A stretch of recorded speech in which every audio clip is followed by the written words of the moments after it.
Hey guys, it's Joseph here.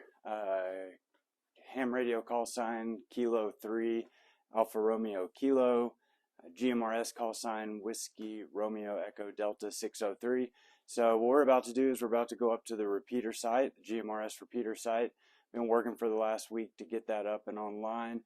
It is totally off grid. There is no main power, so we're running it on solar and battery power only. Last night was the first time it's been on since we completed phase 1. So, and that consists of basically getting the antenna up on the mast, the cabinet installed, the repeater put into the cabinet, the solar panel set up and connected, the solar charger, there's a battery monitor. So that was all phase 1. Phase 2 will come later. We're going to try to get a couple sections of tower up there, see if we can't gain about 20 more feet or so on the antenna that's up right now. And so that's it. I'm going to take you guys along and we're going to go see how it did on its first night on the air. Hey guys, so it might be pretty windy when we get up there, so I figured while I was putting my shoes on here, I would tell you, give you some details on the repeater. It is a Kenwood TKR 850 commercial repeater, UHF repeater. Of course, I've got it programmed for GMRS frequencies. It's on 462.550, of course, with a positive 5 megahertz offset. And the duplexer it's a commercial duplexer it used to be used for a fire department, and it is a pretty big duplexer. It's not one of those little bitty ones that you see. It's about this big, about that tall, and it was designed for high RF environments, which is good because the repeater happens to share property with a cell tower and a local ham club's repeater. So, all right, well, we'll see you guys up there. So we have made it up to the repeater. I'll tell you what I'm going to do. I'm going to flip you around here so you can see the view, and then I'll show you the repeater. If I can figure out how to flip it around. Well, I don't know. I guess I'll just turn around with the camera then, but this is Bailey, Colorado, and that is south. So, alright, well, I guess I'm going to have to stop the video and flip the camera around. It's pretty windy. I don't know how this thing is going to do in the wind. Probably not that good. So I'll flip it around and we'll show you the repeater. So, as I said, here's the setup. Here's our two 180 watt panels. Sorry about the wind. I don't know if I can do anything about it. We got our equipment cabinet there. And so what I was talking about phase 1 and phase 2 earlier, this is phase 1 mast basically. And so we've got that fiberglass GMRS antenna up about 20 feet there. This is phase 1. We will eventually replace this with a couple of tower sections that I'm actually going to pick up today. So I've got my trailer over there, but here are the panels. And so now we're going to open this thing up and see how it did. Let me turn you around again and see the view from up here. I mean, I guess you can't see them a lot, but you can get the picture, I think. All right, well, let's look in the cabinet. All right, so here we go. I was going to set the camera down, but I think the wind might knock it over. So here we are in the cabinet. It is 10 o'clock. I guess the sun came up sometime around 7 a.m. And here is the repeater. That is the duplexer I was telling you about. There's our battery monitor. We got the battery down here. That is a stent we have in there that goes to that. And then there's the charge controller. We got about 15 volts in, 7 amps. And yeah, so that's what we got going. So it is charging. I think we can pull, so that's about full, the most we'll get from those panels. I think, you know, at about a 70% efficiency rate, they are around 5 amps each that they'll produce. So we're getting 7 amps out of them. That is not too bad. The battery is getting 6.55, so basically 7 amps from the solar panels.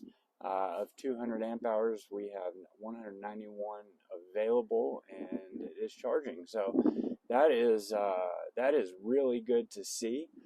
That means that after a couple hours of using it last night after the sun went down, it is now, like I said, 10 o'clock, and the battery is almost full. So it is 96% full, which is great. So that is really good to know. Anyways, all right, guys, I'm gonna wrap it up here. It is windy and it's cold, and we're gonna get gusts up to 80 miles an hour today. So we will find out if my guy wires and mast hold up. I will tell you one thing that I figured out, because this is, every time I set this thing up, it is a learning process. This is its second location, and the first time I've used guy wires for the mast, and the original configuration, or the original setup, the guy wires were steel. They were from a winch line that I replaced with synthetic, and I thought they'd be perfect to use as guy wires, but I did not terminate them into an insulator, and so it wasn't insulated from the mast or the antenna, so my guy wires became part of the antenna. And with the fiberglass one that's on there right now, I was getting about an 18 to 1 SWR, which just isn't going to fly. Pretty much all the power is going back into the radio, so, and burning up the finals. So I replaced that with a synthetic rope. It has a 350-pound weight or braking rating on it. So hopefully that'll be enough. We'll find out today. It's a very low profile, so I expect the wind to just kind of whip around it and not really affect the antenna too much. It's wiggling a little bit right now, but I think that's to be expected, but it's not like bending over, or there's no real reason to be concerned. I'm sitting here because hopefully this the cabinet is helping block some of the wind. Well, all right, guys, so we're going to button everything up here, and I'm going to drive about an hour and a half north of Denver. I'm going to go down the hill and head up north of Denver near, it was Johnstown, Colorado is what it's called, if you want to look that up. And I'm going to head up there and pick up those tower sections. So we will catch you guys later. All right, guys, well, we made it home. Here's those tower sections I have still yet to show you, but they are 10 foot. Yeah, each one's 10 foot. I got 3 of them. I'm thinking that we might need, got some deer over there, thinking that we might need maybe one more, because like I said, I really want to try to get the tower up above the tree line. I'm not quite sure if 3 is going to do it, because we're going to bury about half of one. So I don't know. We'll find out though.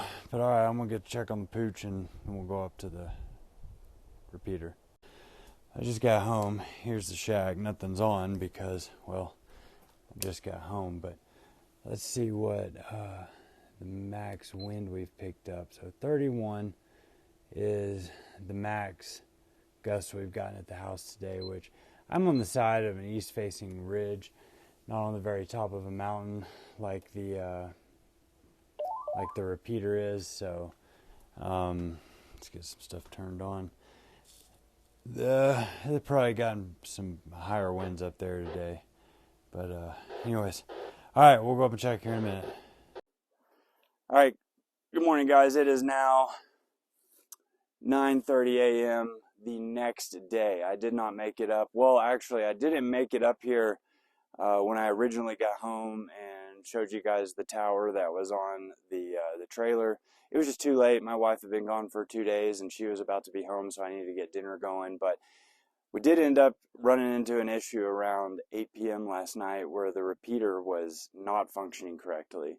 I think we have it narrowed down to the antenna up there. We came up last night around 9 p.m., but the wind, we had 80-mile-an-hour winds. We did what we could, didn't solve the issue, and so we're back up today. We're going to swap out. We're going to do a few tests on the battery and the repeater, put an antenna analyzer on it, and then we're going to swap out the antenna with this guy right here. It's a big dipole, tuned for GMRS, about 17 feet tall, 17 dB gain. So we're going to rework a few things and get that up. But it is much more pleasant up here today. Well, real quick before we get going, this is my neighbor Mike. I'm the help. He is coming up to help me. He braved the 80-mile-an-hour wind. Yeah, it's windy. With me last night, and he was the game to keep going too at 10 o'clock when we were going to change antennas last night. But I said, no, Mike, let's calm down. We'll come back up later. It's been off the air for months. We can wait a few more days if we have to. All right, we're gonna get to work. So you're saying you wanted a Mike? Mike, that's right, baby. All right, so here we are. So as expected, we're getting about 1 amp in. Actually, that's better than I expected to be getting. Thing in here and okay. Back. Wow.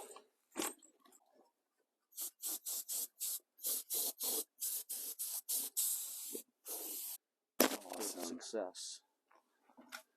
Okay, let's wedge this. Not bad. Okay. Antenna analyzer. Bring this in. I'd like to get this. All right, so we're going to key it up. We're going to see if it's getting what it needs. The battery's holding at 13.8 volts, about 113.7 watts, 8.73 amps. SWR is high. That's what the issue was. All right. Our antenna is the problem. The SWR is almost a 4-to-1. That's what it was. It was a 4-to-1 when I had issues at the last location. It was a 4-to-1. So it's our antenna. I don't think it's the coax. I think it's our antenna. So that all of this here is good, I believe. I was working on one on a bench once, and the coax cable actually slipped out, barbed into my finger while I had it keyed up at 70 watts. Oh boy. Transmitting into my finger. I don't recommend it. Hey, nothing like, that's better than a cup of coffee to wake you up in Oh the man, morning. you're gonna know it. Crank it.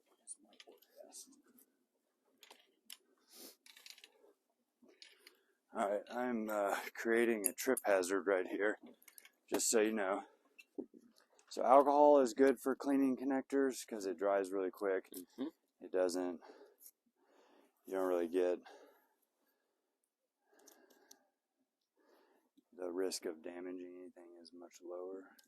Around in here.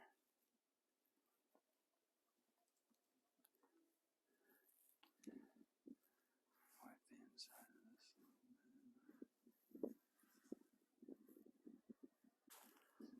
So it's never totally straightforward when you're doing this stuff. This is the contraption we've had to come up with here to mount this antenna because I want to get it a little higher. Originally I did have this antenna up.